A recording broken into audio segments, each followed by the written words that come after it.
খুব ভোরে চলে আসলাম, একেবারেই শেষ দিকে শশার ক্ষেতের অবস্থা দেখি। সব ক্যাট শশা আছে, অবস্থা খুব বেশিটা ভালো না।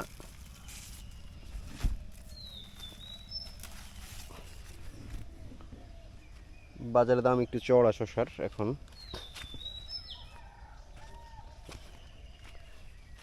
সব গাছ এরকম নষ্ট হয়ে গেছে, দেখা যাক কিছু পাই কিনা।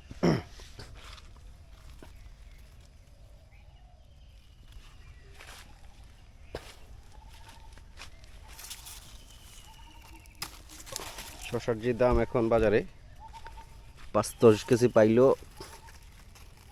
অনেক কিছু।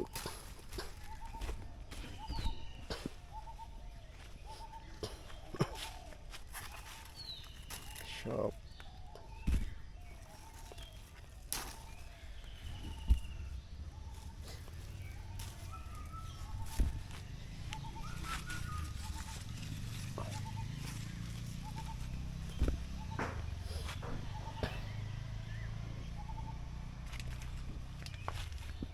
ডাউনি মিল্ডে এমন ধরা ধরছে গাছে, বলার বাইরে। আমাদের চাঁদপুর এদিকে সমস্যা হচ্ছে, ভালো কোম্পানির ওষুধ পাওয়া যায় না।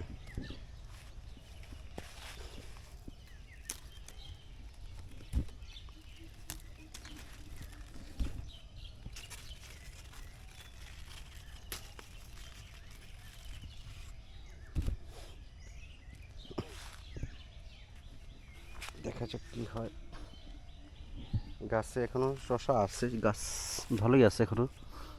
একটু যদি প্রপার মেডিসিন দিতে পারতাম টাইমলি,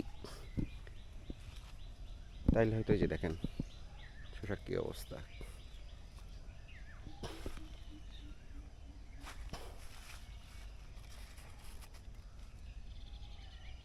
দেখি কি করা যায়।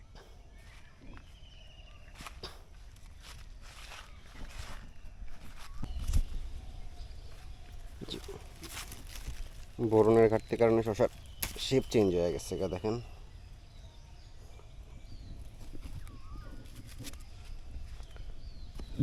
একটু প্রপার যত্ন নিতে পারলে হয়তো।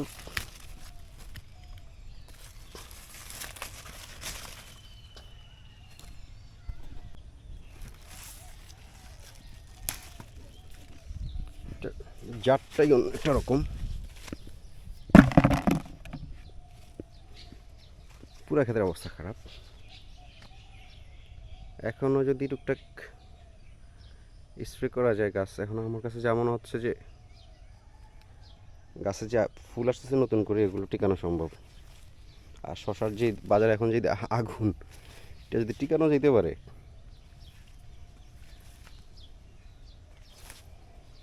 ভুল ছিল, অনেক ভুল ছিল,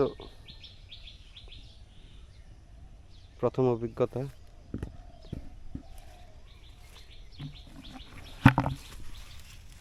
এই দেখেন শসা এখানে কোট 1, 2, 3, 4টা আছে এখানে, নতুন জালি আসতেছে। একটা শসা দেখেন, মনে হবে যে বড় শসা। 5-10 কেজি বের করতে পারলে এরকম সাইজের শসা।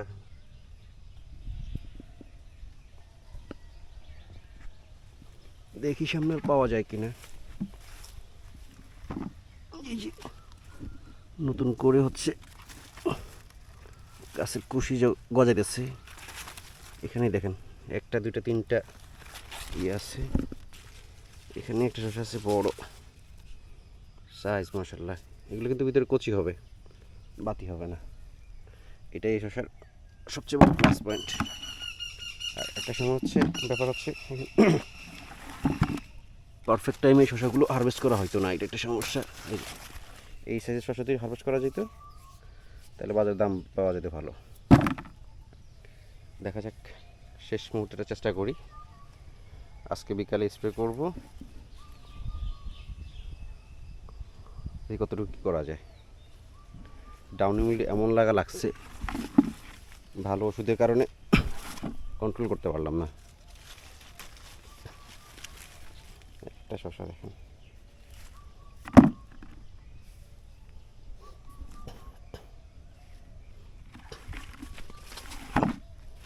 এই পাশেগুলো সব বোরনের অভাবের কারণে পলিশ শেপে চেঞ্জ হয়ে গেছে।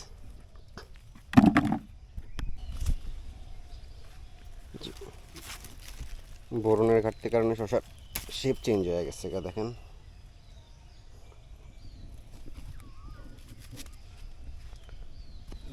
একটু প্রপার যত্ন নিতে পারলে হয়তো